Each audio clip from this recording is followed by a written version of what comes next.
porta e vai estar providência. Não é questão que nós devemos, por exemplo, eu estou doente, eu vou buscar a palavra de Deus, eu vou buscar o médico. O médico também está lá que é para resolver o seu problema.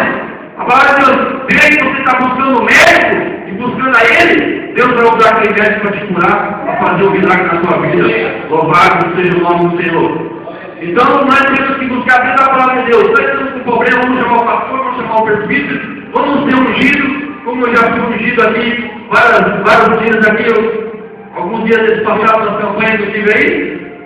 Eu creio, irmão, que Deus tem abençoado, eu tenho me sentido muito bem, louvado seja Deus, porque, como falo para os irmãos, estava ali meio acomodado e agora, né, a corda apertou para o meu lado, estou buscando a presença de Deus, estou orando de madrugada, né, coisa que eu não fazia, né, é assim que Deus quer, né? Louvado seja Deus. Também ali em Romanos 8, 28, Romanos 8 e 28 diz assim a palavra de Deus. Vai escutando aí, irmão, Deus vai falar com você, louvado seja o nome do Senhor. Do jeito que ele falou comigo aqui, ó, eu botei aqui para passar para você, nessa noite, louvado seja Deus. É que você vai achar a resposta para o seu problema, seja qual for o seu problema. Romanos 8, 28.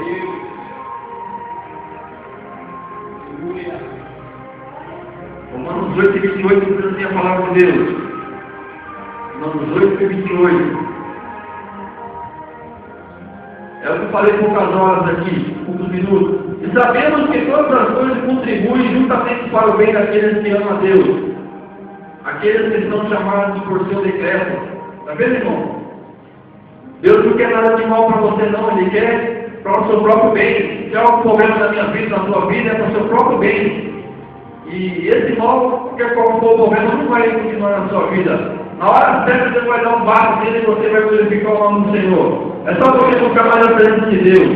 Né? E também diz assim, Romanos 8, 28, 38, versículo 38 e 39 também diz assim.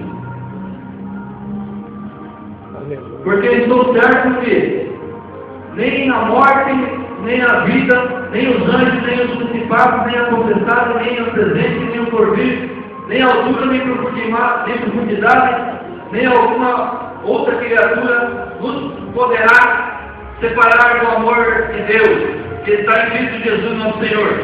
Não é uma carboneria que chega na tua vida que você vai largar Deus. A palavra de Deus diz que nada se separa do amor de Cristo. A única coisa que separa o amor de Deus é nós mesmos. Ah, Jesus, não quero você mais, Deus, não quero você mais. Esse que separa de Deus. Mas problema, enfermidade, qual seja a miséria que vai ser na nossa vida, vamos separar do amor de Deus. Mas você vai falar, ó, Deus, hoje eu não quero mais você, eu fico para lá, eu fico para cá. Aí sim nós separamos do amor de Deus, se nós quisermos. Mas se nós não quisermos, nada vai ser separado do amor de Cristo, diz a palavra de Deus.